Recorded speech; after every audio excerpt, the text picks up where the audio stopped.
What's up, Trainiacs? Welcome to this week's Triathlon Newsday Tuesday. In this week's edition of Triathlon Newsday, we get further clarification about some of the doping allegations at Kona. The biggest award, millions of dollars, gets handed out by the Challenged Athletes Foundation, and we have a big announcement. You might have heard. It's huge.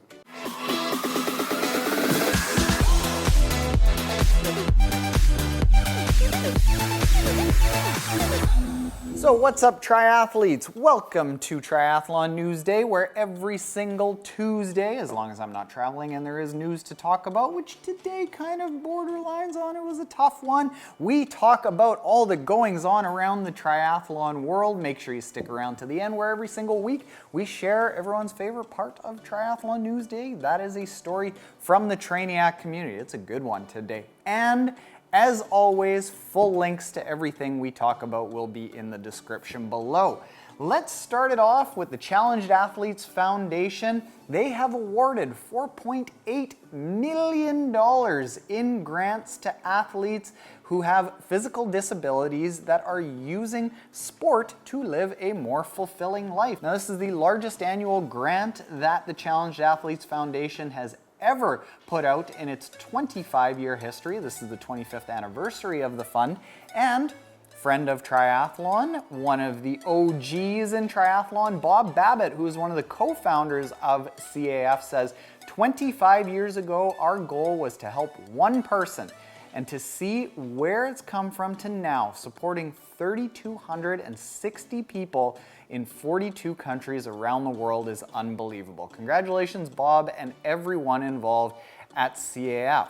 Related to that, the Challenged Athletes Foundation is being supported by our new website, ProTriathlonTraining.com. This is where all the pro training masterclasses are residing. Now, last week on Instagram and YouTube, you might have seen that we launched. The masterclasses are live at ProTriathlonTraining.com. How this is related to the Challenged Athletes Foundation is that all of the proceeds that otherwise would have gone to Cam Worth for the How to Bike with Cam Worth masterclass are now going to the Challenged Athletes Foundation. 100% of Cam's proceeds are being donated to CAF. So go check it out and use the coupon code PTTLaunch20, and over the course of April you can get yourself 20% off any course.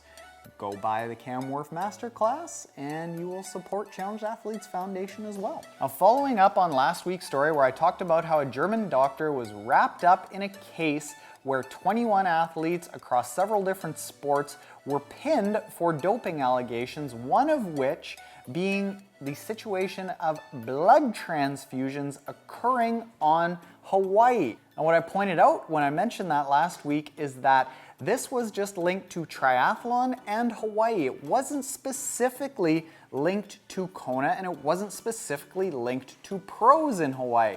However, I pointed out that obviously there are issues with doping in triathlon. It's probably more pervasive than people think. Now, I do definitely believe that, and I think part of the problem is the structure of how all the testing is. Now, Patrick Lange, two-time world champion, has come out speaking against the media for wrapping up Ironman Kona and pro triathletes in this, and he has called for changes to the structure of all the doping testing. I don't want to put any words in his mouth, but the link in the description below goes to an article where Patrick talks about what he has to go through as a clean athlete and what the structure is right now. So, interesting stuff. In racing, there really wasn't much to talk about out there. The ITU race series held the New Plymouth sprint distance race. The men's race was won by Australian Lucas Willian, not William, in 56.04. And the women's race was won by Italian Angelica Olmo in 1:03.27. Now, a bigger story coming out of New Plymouth is that this was Javier Gomez's return to short course distance racing for 2019, which he stated he's going to be focusing on, and he finished 5th.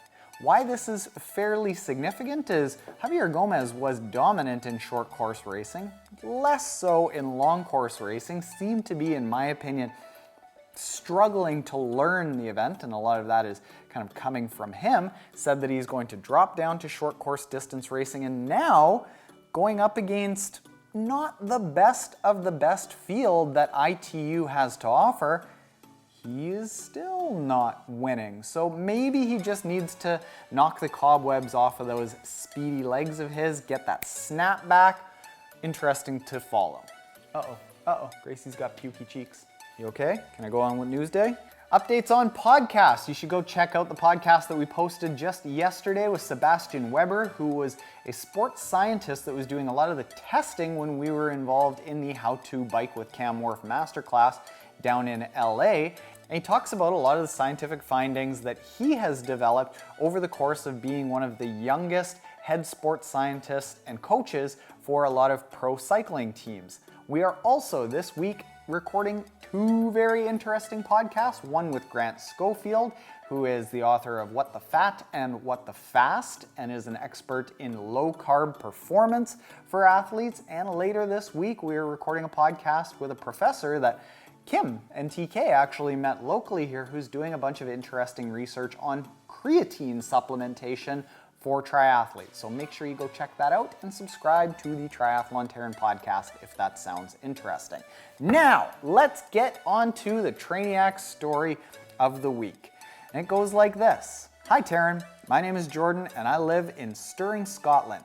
In December of 2015, I was diagnosed with testicular cancer at the age of 25.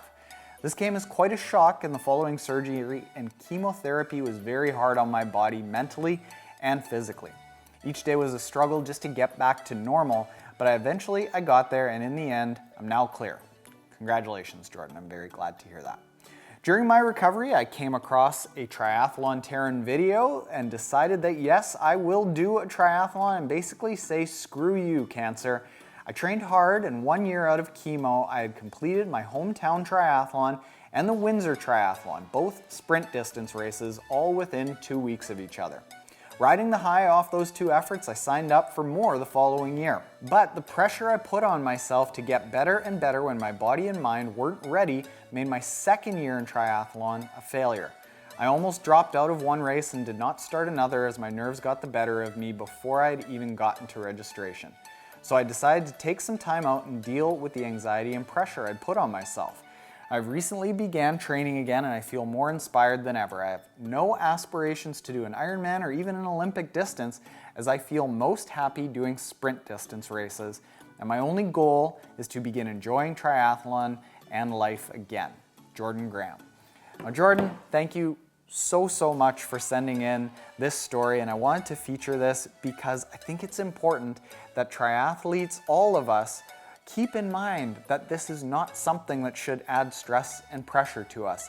And sometimes that means not stepping up other distances or not even focusing on personal best, but just focusing on doing what we can with what life provides us. And if we aren't mentally, physically, financially, from a family standpoint, from a time commitment standpoint, ready to go through all of these standard things that is expected of us as triathletes, chasing personal bests and Kona and Ironman races and constant improvements and getting new gear. If that's not in the cards, it's not in the cards, and we can still use triathlon to add to our life and be a motivating factor to keeping us centered and healthy. So I hope you get there, Jordan. Thank you very much for sending in your story, and please share your stories here, whether you are in the middle of your journey, at the end of your journey, at the start of your journey. Everyone loves hearing these stories and they all motivate each other. So send them in to Taren@triathlontaren.com. And if you like these Triathlon Newsday Tuesdays and you aren't yet subscribed, hit that subscribe button below. You made it through the video without barfing, Gracie. I'm so proud of you. She barfed inside. Who, me? Yes, you.